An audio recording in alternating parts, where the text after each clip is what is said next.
한자리에 모여 우리 하나님을 예배함에 아주 감사를 드립니다. 지금 우리는 믿음의 사람들의 경제 생활과 헌금 생활에 관한 말씀을 나누고 있습니다. 왜 돈 이야기냐 이렇게 생각할 수 있겠지만 돈은 우리의 인생에 우리의 생활에 뗄래야 뗄 수가 없지요. 어찌 돈 없이 우리가 살아갑니까? 그것은 마치 음식 없이 살아가는 것과 마찬가지겠습니다. 아주 필수적으로 돈이 필요하지요.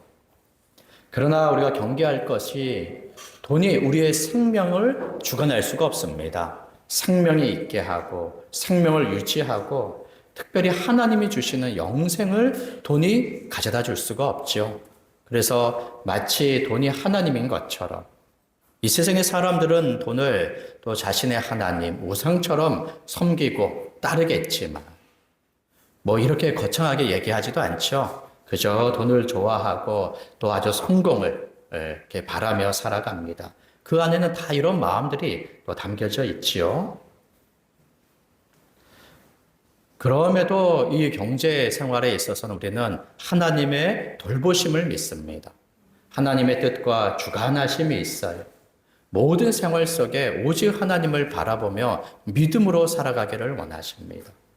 그렇기 때문에 그저 돈을 벌고 사용하는 안정된 생활만을 우리가 기대할 수가 없습니다. 이 모든 경제 생활에 하나님께서 어떻게 주관하시고 우리가 믿음으로 살아갈지를 늘 생각을 해야 됩니다. 그리고는 우리 지난주부터 헌금 생활을 우리가 봅니다. 그저 헌금을 준비해서 드리면 충분하냐라고 할 때 그렇지 않습니다. 오늘 말씀에서도 한 부자가 헌금을 하죠. 성전에서 많은 사람들이 모여 예배할 때에 부자가 헌금을 합니다. 그것을 예수님이 유심히 지켜보셨어요. 그 부자는 자신의 많은 재산 중에 일부를 가지고 와서 헌금을 합니다. 이미 부한 사람이기 때문에 돈의 여유가 많죠. 물론 돈의 여유가 많다고 헌금을 많이 하는 건 아니겠습니다. 그 위에 말씀들을 보니까 38절부터 40절까지 서기관에 대한 이야기를 하면서 서기관들을 조심해라 이렇게 말합니다. 서기관들은 아주 유능한 기능을 했던 사람들입니다. 서기관들, 말씀을 기록하고 말씀을 전했던 이런 사람들입니다. 그런데 조심하라고 하는 것은 그들의 나쁜 행실을 조심하라는 거죠. 한번 보십시오. 38절에 보니까 긴 옷을 입고 다니는 것과 시장에서 문안받는 것과 회당의 높은 자리와 잔치의 윗자리를 원하는 서기관들을 삼가라. 왜 긴 옷을 입고 시장에서 문안받는 걸 좋아합니까? 사람들로부터 높임받는 것을 원하는 거죠. 자기의 의를 드러내고 나타내는 것입니다. 하나님의 영광과 하나님의 상을 받기보다 사람의 칭찬과 사람의 영광을 받기를 원하는 거예요.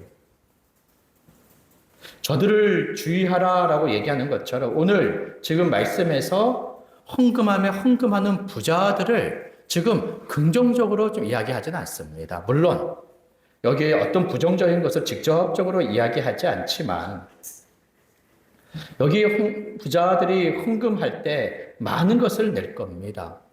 그러면서도 예수님께서 그것을 살펴보면서 그저 많은 헌금 낸 것으로 칭찬하지 않으세요.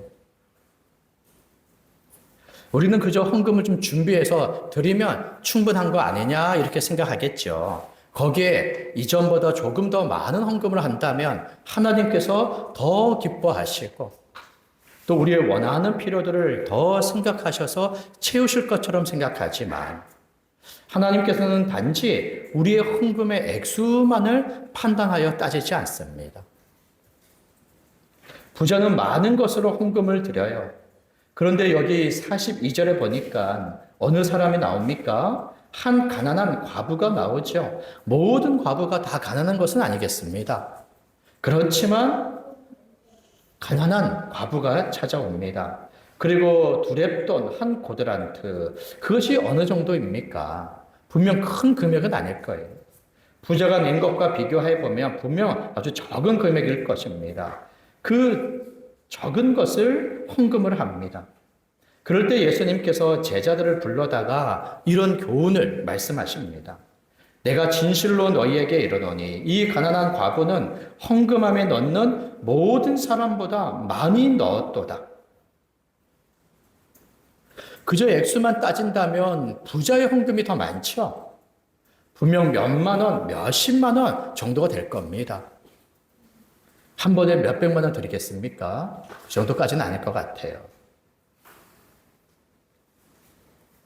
분명 부자가 더 많은 헌금을 드렸겠지만 그런데 예수님 그렇게 말씀하지 않죠. 이 가난한 과부의 헌금이 많은 사람들보다 특별히 부자보다 더 많이 낸 것이다라고 말씀하시는 겁니다. 그러니까 예수님께서는 단지 헌금의 액수만을 판단하지 않으신다는 것입니다. 액수를 보지 않냐? 보시겠지요. 그러나 그 액수만을 판단하지 않는다라는 겁니다. 44절 보세요. 그들은 다 풍족한 중에서 넣었거니와 이 과부는 그 가난한 중에서 자기의 모든 소유, 곧 생활비 전부를 넣었느니라. 부자는 그 많은 것의 한 부분 조금 냈을 것입니다. 그런데 이 가난한 과부의 이 두렙돈은 자기의 전부의 것을 냈다고 이야기를 하지요. 그러니 하나님께서는 또 우리 예수님께서는 헌금의 그 마음을 보시죠. 그 중심을 보시는 것입니다. 우리가 드리는 헌금에 있어서도 우리는 그저 액수만을 따질 수가 없습니다.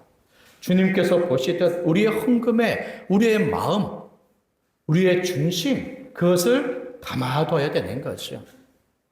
물론 헌금을 조금 드리고 내 마음은 마치 큰 것처럼 내 중심은 똑바른 것처럼 그렇게 여기기만을 할 수는 없습니다.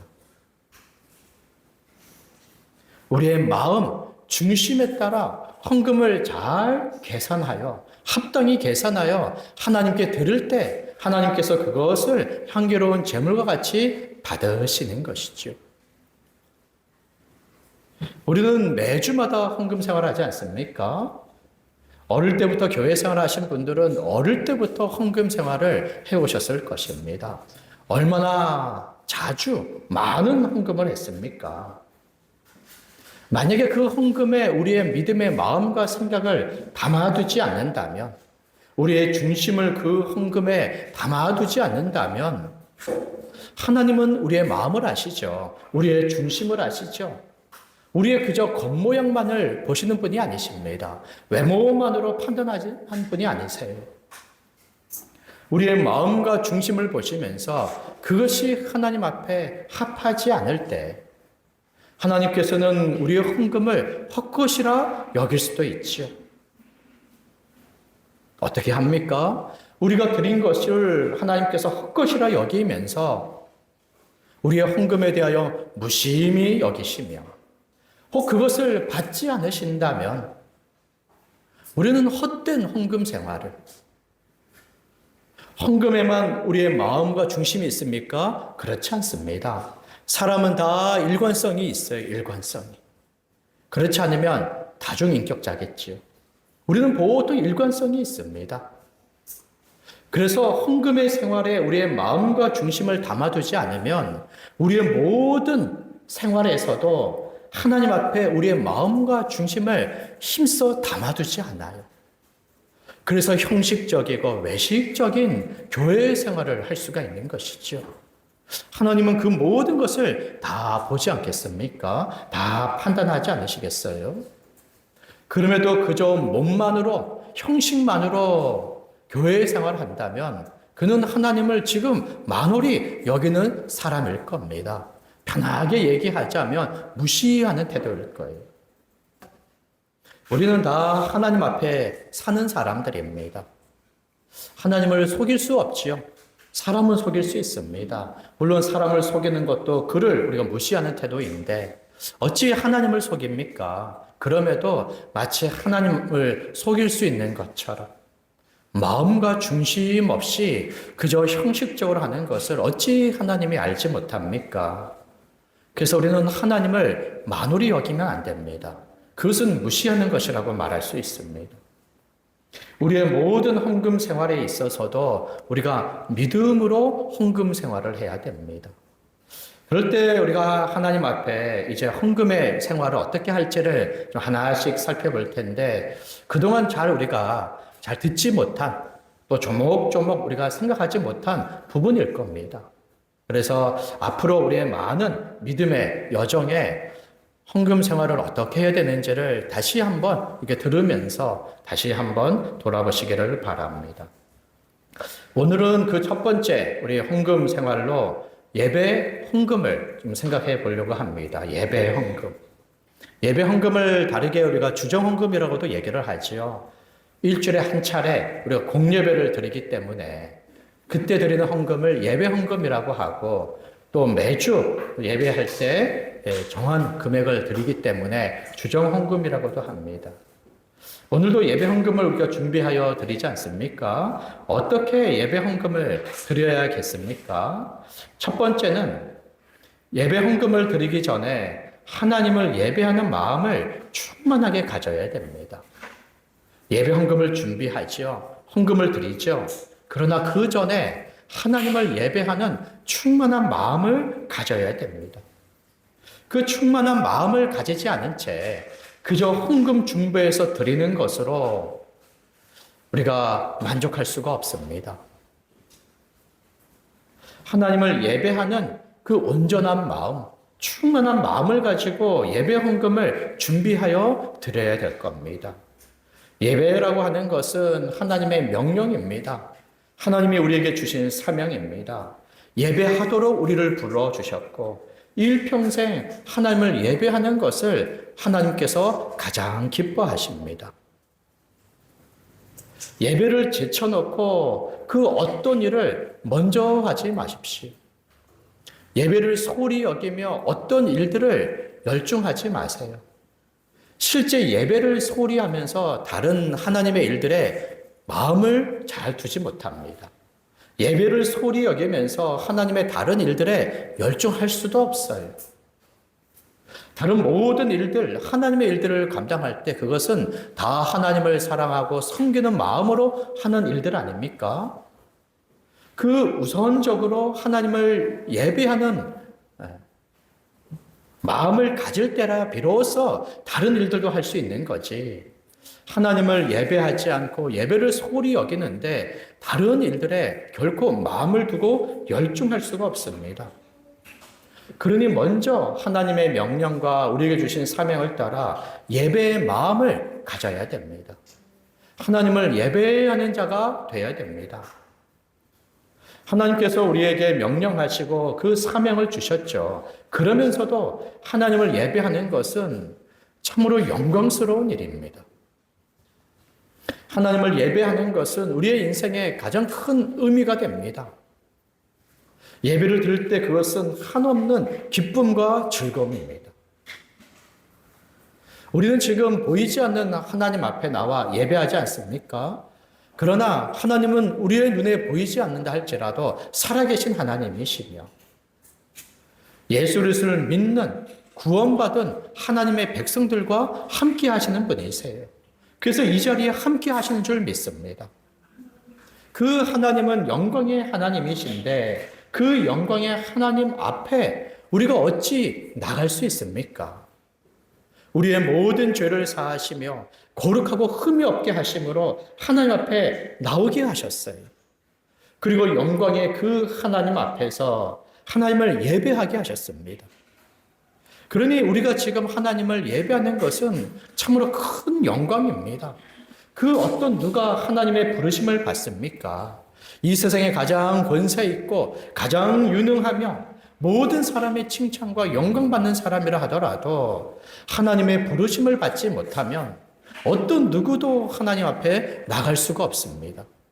그런데 우리는 하나님의 부르심을 입어 하나님의 영광에 참여하여 지금 하나님을 예배하고 있는 것입니다. 얼마나 이것이 큰 영광입니까? 인생에 많은 의미 있는 일이 있죠. 또 가치 있는 일이 있습니다. 그러면서도 무엇이 가장 가치 있고 가장 의미 있습니까? 내가 좋아하는, 내가 원하는 가장 의미 있고 가치 있는 모든 것들과 비교해 볼 때에 하나님을 예배하는 것은 얼마나 가치 있고 의미 있는 일인지 모릅니다. 그 모든 것과도 맞바꿀 수 없는 그 많은 일들 중에 하나만 선택하라면 하나님을 예배하는 것을 선택할 정도로 이 예배는 우리의 인생에 얼마나 귀하고 값진 일인지 모릅니다. 그래서 예배를 지키는 거예요. 예배를 사수하는 것입니다. 그리고 하나님을 예배하는 때에 우리 안에 기쁨과 즐거움이 참 넘쳐나지요. 이렇게 하나님의 명령과 사명으로서의 예배의 마음을 가질 뿐만 아니라 우리에게 영광이요, 기쁨이요, 참 의미가 되는 하나님을 예배하는 마음을 가져야 됩니다. 예배하는 마음이 식었습니까? 예배하는 마음에서 멀어졌습니까? 먼저 예배의 마음을 가져야 돼요. 예배하는 마음을 회복해야 됩니다. 이것을 회복하지 않고서는 하나님의 어떤 일에도 관심이 없어요. 하나님의 어떤 일에도 열심을 내지 못합니다. 하나님의 말씀이 들려지지 않아요. 하나님에 대한 예배의 마음을 다시금 회복해야 됩니다. 그럴 때 하나님을 왜 우리가 예배합니까? 하나님은 이 세상의 그 어떤 영광보다 가장 크신 영광의 하나님이세요. 우리가 놀라운 것을 바라보면 그것을 좋아하고 그것에 박수를 보내고 칭찬을 하지요. 이번에 월드컵을 할 때 전에 한 번도 그랬던 적이 없는데 전반전, 후반전 중간에 그 공연을 했지요. 보통 한 10분 정도 쉽니까? 그런데 꽤 많은 시간을 할애해서 공연을 했습니다. 그럴 때 전 세계 가장 유명한 가수들이 나와서 공연을 했습니다. 거기에 우리나라 사람도 있었어요. 예. 그럴 때 얼마나 전 세계 사람들이 그들을 보면서 환호합니까? 열광합니까?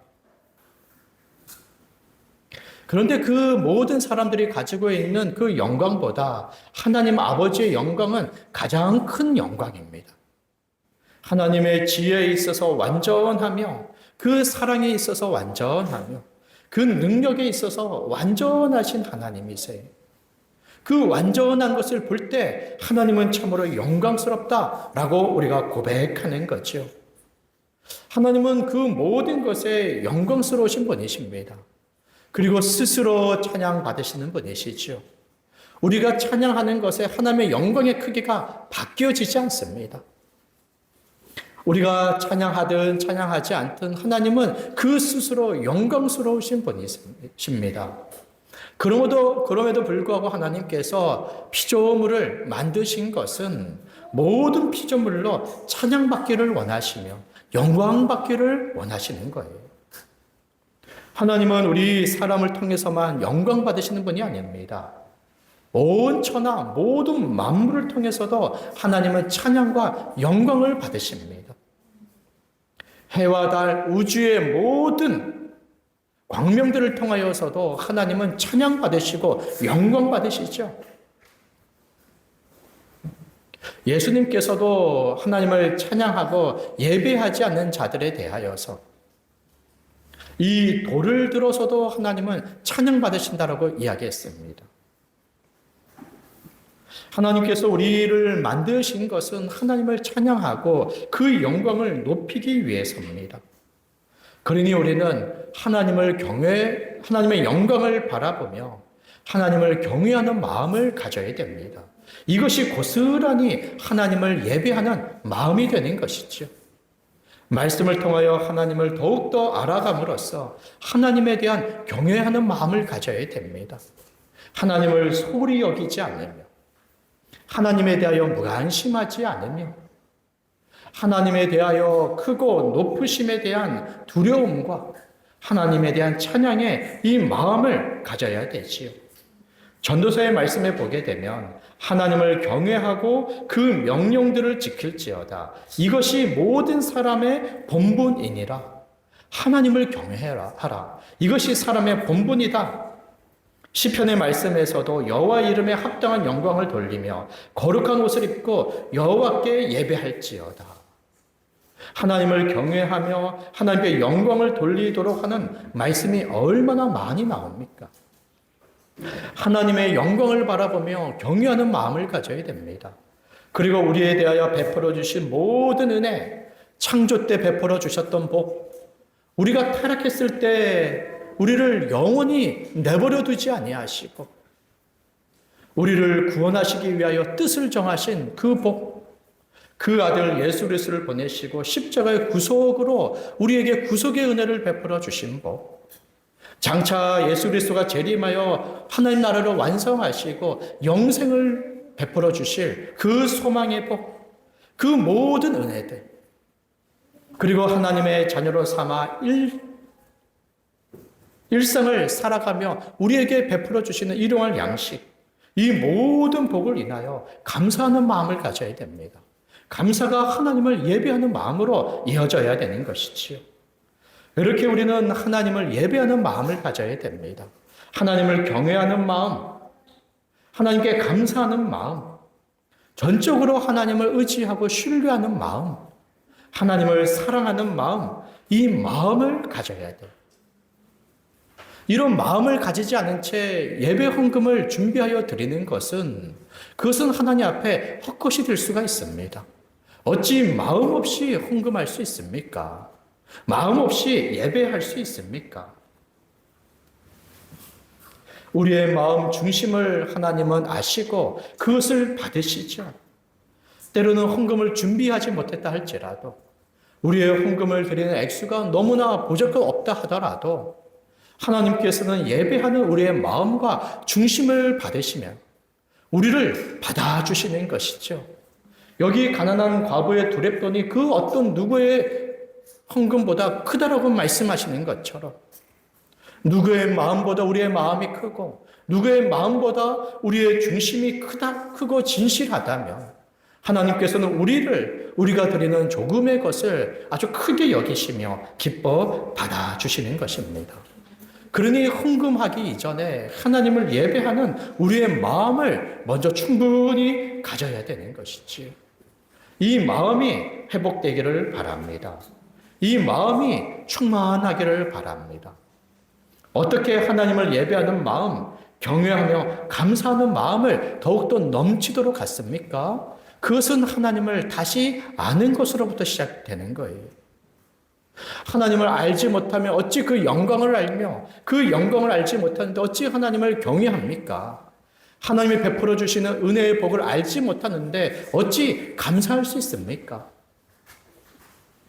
경외하며 감사하기 위하여 하나님이 누구신지 우리에게 어떤 은혜를 베풀어 주셨는지를 다시 알아야 됩니다. 다시 알아야 돼요. 조그만 것에 만족하지 말고 다시 알아야 됩니다. 성경에 말씀하는 바대로 그러므로 우리가 여호와를 알자. 힘써 여호와를 알자. 오직 우리 주 곧 구주 예수 그리스도의 은혜와 그를 아는 지식에서 자라가라 라고 명령하는 것처럼 하나님 그 은혜를 더욱더 알아가야 됩니다. 전에 알았죠. 그러나 그것이 생생하게 오늘 믿음으로 역사하도록 오늘 다시 알아야 되는 거예요. 오늘 알아야 되는 것입니다. 그동안 알았던 말씀들이 그동안 우리의 안에 믿음의 역사를 이뤘을 겁니다. 그러나 오늘 다시 알아. 그 말씀들이 오늘 역사를 이루도록 해야 되는 것입니다. 어제 먹었던 밥이 어제 힘을 냈던 것처럼 오늘 다시 힘을 내기 위해서 오늘 다시 밥을 먹어야 되는 것처럼 그 적은 지식에 머무르지 마세요. 어제 알았던 것에 멈추지 마십시오. 지금 그 말씀들이 충분하여 지금 말씀을 배우며 살아 역사하고 있느냐? 지금 하나님 앞에서 믿음으로 굳게 서 있느냐? 하나님을 예배하고 하나님을 경외하고 감사하는 그 감사와 기쁨이 넘치느냐? 지금 따져봐야 되는 거예요. 어찌 과거의 영광에 머물러 있습니까? 과거의 그 역사와 수고에 만족하며 그 추억만을 이야기하고 있습니까? 지금 하나님 앞에 굳건히 서야 되는 거지요. 하나님을 뜨겁게 사랑하고 하나님을 위한 열렬한 마음을 가지고 우리의 마음이 진실하여 중심이 하나님 앞에 온전하여 하나님 앞에 서 있어야 되는 거예요. 다시금 하나님을 예배하고자 하는 그 충만한 마음으로 지금 온전히 하나님 앞에 서 있어야 됩니다. 그래야 하나님 앞에 예배 헌금을 마련하고 예배 헌금을 준비하여 그 드리는 모든 것을 하나님께서 기뻐 받아주실 줄 믿습니다. 두 번째로 우리가 예배 헌금에 대하여 생각해 볼 것은 예배의 마음, 중심을 먼저 있어야 되는데 그러면 마음과 중심만 있으면 충분합니까?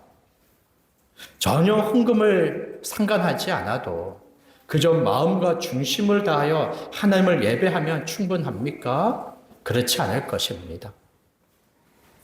성경에서는 분명히 하나님 앞에 나올 때 빈손으로 나오지 말고 예물을, 헌금을 준비하여 드릴 것을 이야기를 합니다. 하나님은 부요하신데 이 세상의 모든 것이 다 하나님의 것인데 왜 하나님께서 우리에게 헌금, 돈을 요구합니까? 또 우리가 헌금하면 이것은 하나님이 받으시는 게 아니라 결국 이것은 사람이 사용하는 거 아닙니까? 그러면서 우리의 드리는 헌금에 있어서 반감을 가지고 있는 이들이 있습니다. 그저 마음만 있으면 충분한 것처럼 꼭 헌금을 내야 되는가? 이런 마음을 가진 채 헌금을 하는 것에 인색하며 억지로 하기도 하지요. 예배 헌금을 꼭 해야 되느냐라고 할 때 반드시 해야 됩니다. 왜 그렇습니까? 하나님을 향한 경외와 감사가 넘칠 때 우리는 하나님 앞에 빈손으로 나가지 않고 기쁨과 즐거움으로 헌금하기 때문에 그렇습니다. 믿음을 따라 하나님에 대한 예배의 마음을 가지고 있습니다. 또 하나님에 대한 경외와 감사하는 마음을 가지고 있어요. 그런 마음을 충분히 우리가 가지고 있을 때 하나님을 예배하러 나갈 때 어떻습니까? 누구든지 빈손으로 나가지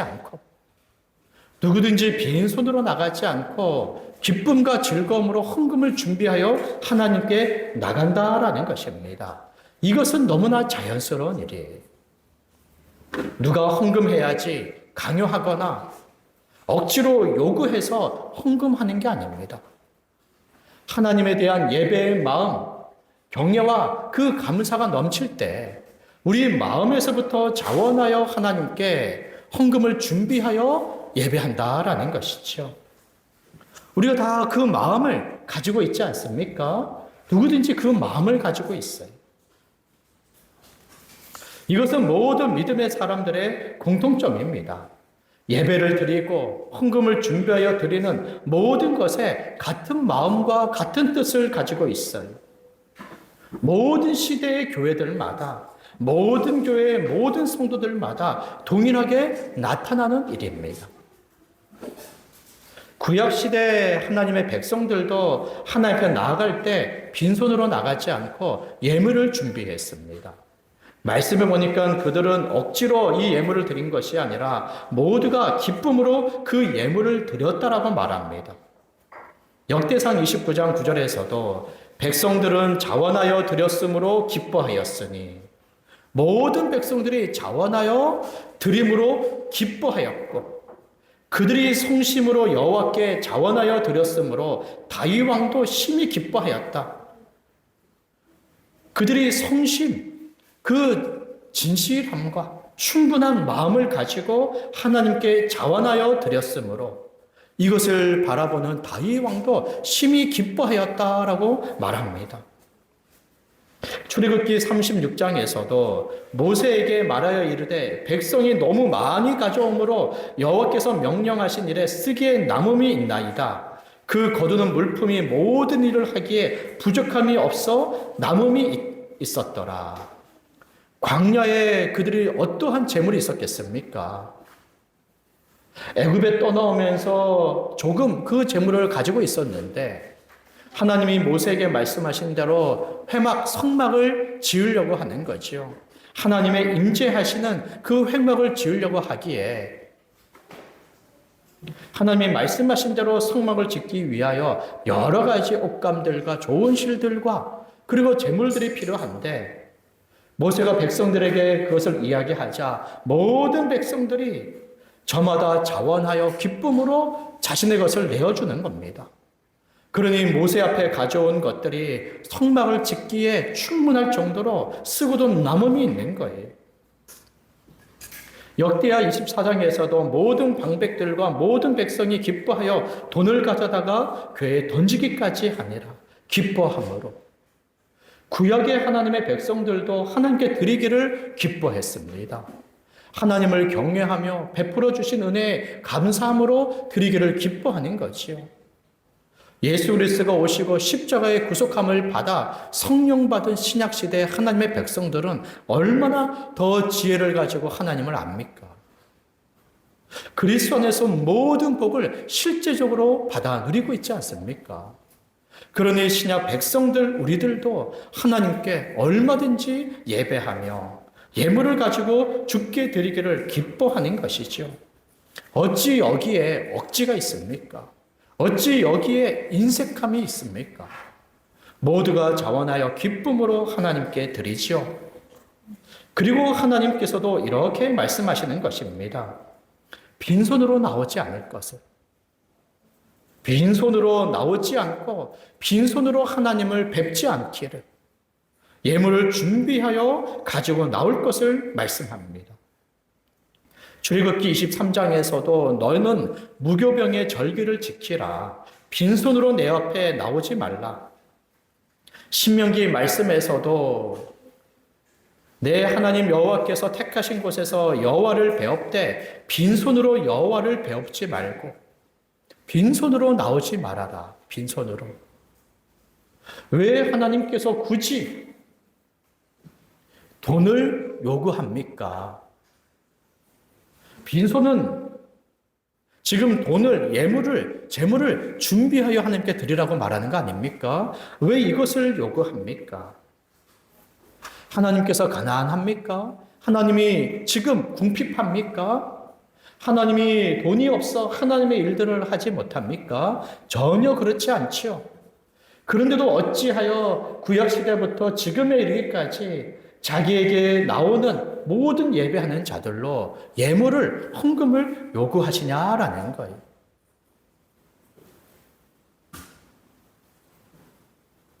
우리가 하나님을 경외하고 구원의 은혜를 받은 자로 감사함으로 하나님 앞에 나아갈 때 빈손으로 나아가지 않는 것은 무엇인가를 함께 드려 이것을 자기 의로 삼아 공로로 삼아 하나님이 주시는 복을 받기 위해서가 아니지요.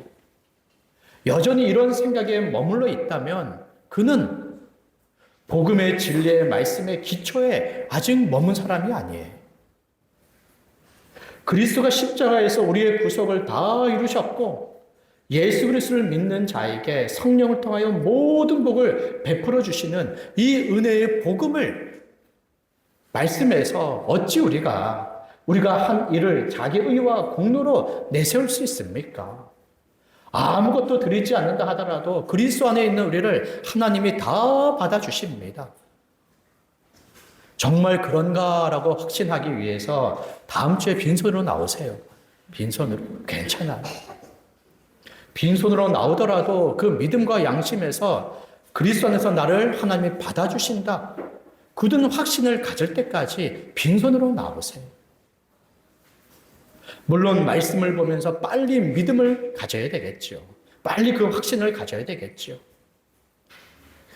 우리가 믿음의 사람이 하나님 앞에 예배하러 나올 때 빈손으로 나오지 않는 것은 이 예물에는 어떤 마음과 성격이 담겨 있습니까? 하나님을 경외하고 감사하는 마음이 담겨져 있죠. 우리 하나님께 내 자신을 드리고자 하는 그런 헌신과 결단이 이 예물에 담겨져 있는 거예요. 예물을 드리기도 전에 경외함과 감사함으로 내 자신을 기뻐 드리지요. 하나님께 헌신하기 위하여 내 자신을 드리죠. 이것이 우리의 마음 중심 아닙니까? 그러면서도 이 모든 마음을 다 담아서 헌금과 예물로 고백을 하는 것입니다. 그런 것처럼 하나님께 나올 때 빈손으로 나오지 말라 하는 것은 이 마음과 이 중심의 고백과 이 태도를 원하시는 걸 겁니다. 하나님은 우리를 구원하셔서 거룩하고 흠이 없게 하시고 자신의 자녀로 삼아주신 것은 하나님과 사랑의 관계와 교제, 그 교통 가운데 머물도록 하시는 거예요. 그리고 하나님의 사명의 귀한 일들에 우리를 사용하기 위한 그런 구원입니다. 하나님께서는 우리를 구원하시고 관계를 맺기를 원하십니다. 우리를 구원하시며 교제하기를 원하세요. 이 모든 일들에 하나님만 우리를 사랑하시는 일방적인 사랑을 원하시지 않고 쌍방간에 하나님 우리를 사랑하시고 우리도 하나님을 사랑하기를 원하시죠. 예배가 그런 시간입니다. 하나님을 사랑하는 시간, 하나님과 교제하며 사귀는 시간이에요. 그리고 하나님이 우리를 아시고 기억하시고 우리를 만나주시고 우리와 사귀고 교제하는 시간이지요. 우리의 헌금도 마찬가지입니다.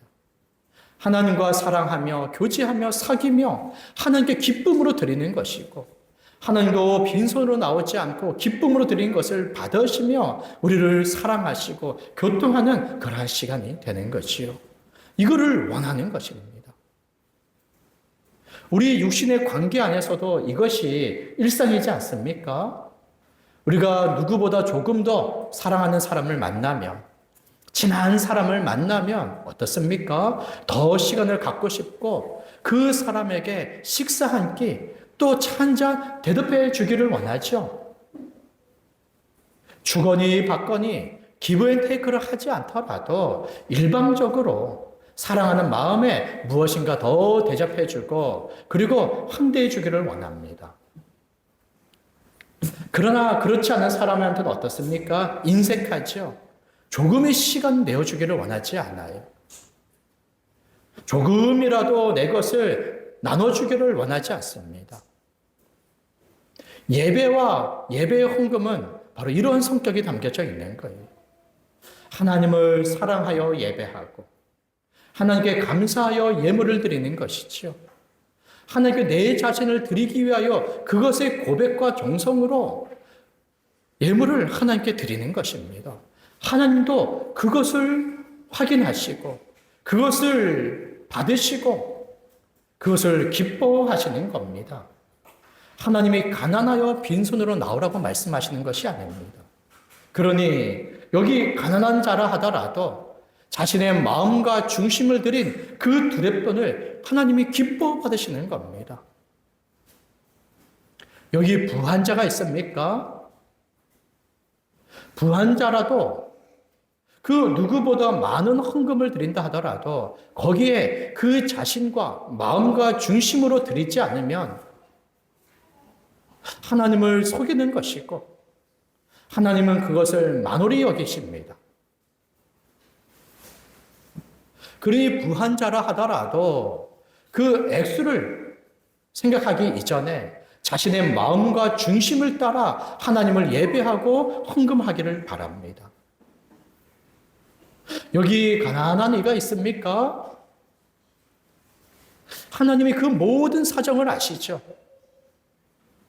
그러나 가난함에도 하나님을 사랑함으로 비록 적은 것이라 하더라도 그 적은 것을 하나님이 받으시고 기뻐하시니 그 마음과 중심을 아시니 그 작은 것을 날마다 드리기를 바랍니다. 하나님은 우리의 마음을 받기를 원하시고 중심을 받기를 원하십니다. 우리 자신도 이 예배와 헌금을 통하여 날마다 우리의 마음과 중심을 하나님께 고정하여 하나님께 드리는 거예요. 예배를 드리지 않으면, 헌금을 드리지 않으면 그 믿음에 있어서 연약한 우리들, 그 마음에 늘 유혹 속에 요동하는 우리들, 예배와 이 헌금을 날마다 구별하여 드리지 않으면 얼마나 하나님에 대한 우리의 마음이 더 흔들리고 하나님의 일들에 무심해지며 하나님과 멀어진 그런 느낌을 받는지 모릅니다. 마치 자기 자신이 버림받은 자처럼 하나님과 아무 상관이 없고 쓸모없는 자처럼 그렇게 무가치하게 여겨지는 거예요. 그렇게 하나님과 멀어진 마음을 다시금 회복하기란 얼마나 힘이 드는지 모릅니다. 멀어진 마음에서부터 다시금 회복하기까지 그 오랜 시간 씨름씨름하여 겨우겨우 회복하게 되는 것이죠. 그리고 그 마음을 단련하지 않으면 그 예배와 헌금 드리는 일들에 그 단련하지 않으면 또다시 쉽게 멀어지고 더 멀어지게 되어 회복하지 못할 지경에 이르게 되는 것이죠. 그러니 하나님을 예배하고자 하는 그 마음을 가지고 예배할 때마다 빈손으로 나오지 않고 헌금을 드리기를 바랍니다. 그것을 통하여 우리의 마음과 중심을 굳건히 지키기를 바랍니다. 이렇게 하나님 앞에 예배할 때 헌금을 드리지요. 그러면 우리는 그 헌금을 어떻게 드려야 됩니까? 그저 마음이 있고 얼마의 헌금을 드리면 충분합니까? 그렇지 않을 겁니다. 세 번째 우리가 생각해 볼 것이 바로 예배 헌금을 어떻게 드릴지를 미리 계획, 작정하여 구별하여 준비해야 됩니다. 예배의 마음을 가지고 헌금하기를 이제 결정하여 헌금을 드릴 때 그 헌금을 어떻게 드릴지를 계획하고 계산하고 작정해야 됩니다. 그리고 그것을 구별하여 준비해야 되지요. 고린도후서 8장의 말씀에 보면 각각 그 마음에 정한 대로 할 것이요. 이런 말이 있습니다. 각각 그 마음에 정한 대로 할 것이요. 그리고 사도 바울이 고린도 교회, 이웃 교회 연보를 준비할 때에 그 연보를 갑자기 드리지 말고 미리 준비하여 드리기를 청합니다. 그래야 그것이 하나님 앞에 바른 마음과 자세를 가지고 드리는 연보가 되기 때문입니다. 그런 것처럼 우리가 하나님 앞에 예배 헌금을 드릴 때도 어떻게 드릴지를 계획하고 작정을 해야 됩니다. 예배 헌금을 드릴 때 먼저 거기에 예배의 마음을 담아야 되지요. 하나님을 경외하고 사랑하는 마음을 담아야 됩니다.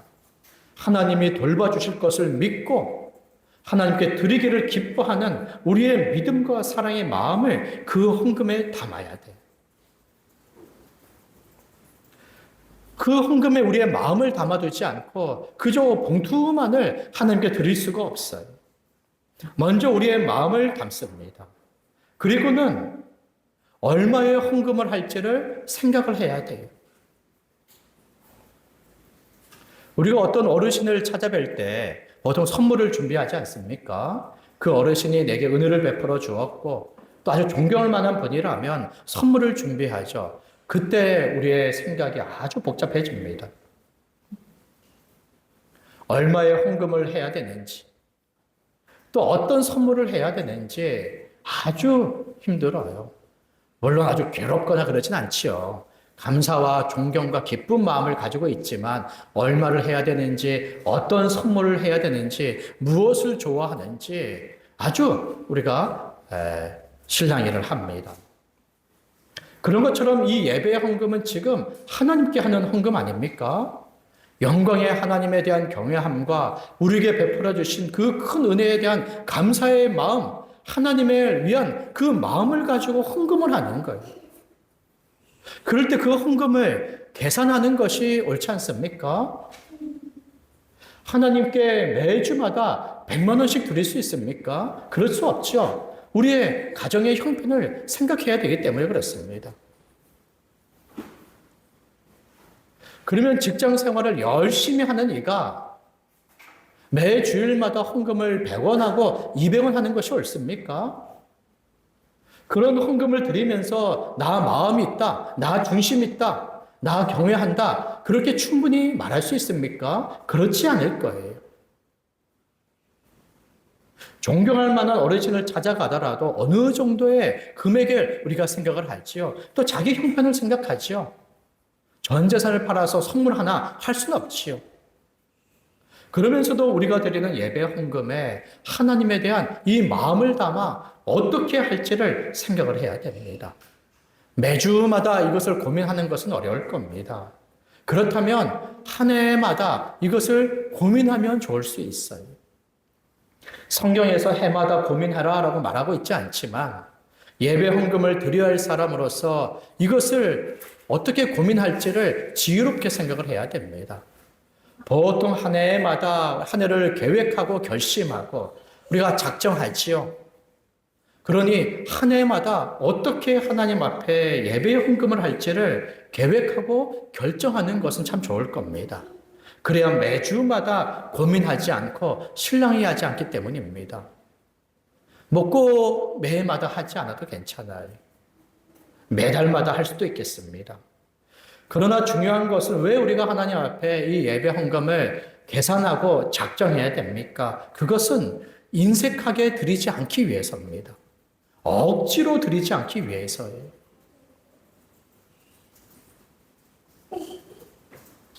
갑자기 드려야 할 때 우리가 유혹이 있습니다. 또 마음의 고민과 갈등이 있어요. 왜냐하면 예배를 드릴 때도 마찬가지지만 예배 헌금을 할 때 때때로 우리의 기분과 감정이 안 좋을 때가 있거든요. 괜히 기분이 안 좋기도 하지만 자기 혼자 또 사람들의 관계와 어떤 일을 겪으면서도 기분과 감정이 안 좋을 때가 참 많지 않습니까?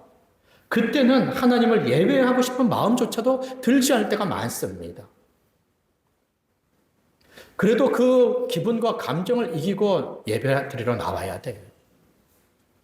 왜냐하면 우리의 믿음의 생활은 기분과 감정을 포함하지만 기분과 감정을 앞세우지 않습니다. 기분 따라 예배하는 거 아니에요. 자기 감정 따라 예배하는 거 아닙니다. 그리고 상황 따라 예배하는 거 아니에요. 우리의 헌금도 마찬가지입니다. 기분과 감정이 날마다 변화무쌍한데 그 기분과 감정 따라 헌금하면 헌금을 제대로 하겠습니까? 자기의 생활은 형편은 늘 변하기 마련인데 그 생활 형편에 따라 어떻게 하나님 앞에 정한 마음을 가지고 예배 헌금을 드릴 수 있습니까? 예배 헌금을 정하자라고 하는 것은 인색함과 억지로 하지 않기 위해서입니다. 그 예배 헌금을 준비하며 충분히 경외와 감사의 믿음과 사랑의 마음을 담아두기 위해서입니다. 이것이 자신의 믿음의 생활에 있어서 참으로 유익할 것입니다. 그리고 하나님 앞에서도 자신의 양심을 거스르지 않는 바로 하나님 앞에 떳떳이 설 수 있는 일이 될 것입니다. 그러니 우리는 하나님 앞에 예배를 헌금을 어떻게 드릴지를 계산하고 작정해야 됩니다. 그리고 우리는 보통 매달의 수입을 통하여 우리가 살아가지 않습니까? 매달의 수입이 있을 때 예배의 헌금을 미리 구별해 놔야 될 거예요. 고린도전서 16장에 매주 첫날에 너희 각 사람이 수입을 따라 모아두어서 내가 갈 때에 수집하지 않게 하라. 연보를 두고 하는 말입니다. 얼마나 구체적입니까? 매주 첫날에 너희 각 사람이 수입을 따라 모아두어서 연보를 미리 잘 준비할 것을 얘기를 하는 거죠. 한 달의 수입을 따라 살아간다면 수입이 있을 때 먼저 하나님의 것을 구별하여 두는 거죠. 그렇지 않으면 쓰기에 빠듯하거든요. 쓰다 보면 이 헌금까지도 다 써버리게 되죠. 그리고는 드릴 것이 없는 거예요. 그리고 남은 날을 지내기 위해서 헌금 드리는 것에 이제 아까워하는 마음이 들기 시작하죠. 염려 때문에 헌금을 잘하지 못합니다. 여유로울 때는 얼마든지 믿음을 따라 선택할 수 있는데 여유롭지 못하고 상황이 어려워지면 믿음으로 선택하는 것에 고민과 갈등이 생깁니다. 그러니 한 달의 수입이 있을 때 먼저 따로 떼어두는 것은 믿음의 선택을 하기에 아주 수월합니다. 괜한 고민과 갈등을 하지 않는 거죠. 여러 유혹 속에 자신의 마음을 지킬 수 있는 지혜로운 길입니다. 그러니 먼저 하나님의 것을 구별하기를 바랍니다. 아예 한 달 벌어서 한 달 쓰기 바쁘다면 한 달에 수입이 있을 때 먼저 한 달씩 드릴 헌금을 다 내세요. 그럼에도 우리가 공통적인 것은 주님의 것을 구별하여 드려야 된다는 거예요. 저희 어머니를 생각해 보면 저희 어머니가 자녀들과 손주들의 생일까지 미리 챙겨서 항상 뭐라고 해야 될까요? 그 생일 축하비를 주셨어요. 근데 그거를 언제 주시냐면 새해에 주세요. 어떤 자녀의 생일은 저기 8월이고 10월인데 그것을 1월에 주세요. 미리 그것을 주시는 거죠. 늘 헌금에 있어서도 하나님의 것을 구별하여 드려야 된다라고 어릴 때부터 이것을 말씀하셨습니다. 미리 우리의 것에서 구별하여 준비하지 않으면 하나님께 드리는 것에 인색해지기 마련이에요. 그리고 우리가 한 가지 적용의 차원에서 더 생각해 볼 것은 미리 준비하여 드리고 어떻게 얼만큼을 하나님께 예배 헌금으로 드릴지를 작정을 할 때에 우리의 믿음은 어떻습니까? 우리의 믿음은 자랍니다. 어릴 때 믿음과 청년 때의 믿음이 다르죠. 장년 때의 믿음이 다릅니다. 오랜 생활, 믿음 생활하면서 어느새 노년의 때의 믿음이 다릅니다. 믿음이 크게 성장해 있지요. 그리고 더불어서 우리의 경제 생활의 능력도 다릅니다. 어릴 때는 수입이 없었어요. 취업을 준비할 때 수입이 없습니다.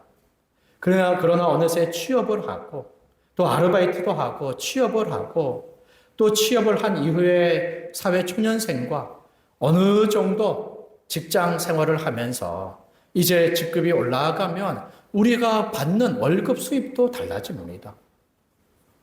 다 하나님의 은혜죠. 은혜죠. 일할 수 있고 일의 자리를 주신 다 하나님의 은혜입니다. 우리의 믿음이 자라고 우리의 경제적인 생활의 수준도 더 좋아졌어요.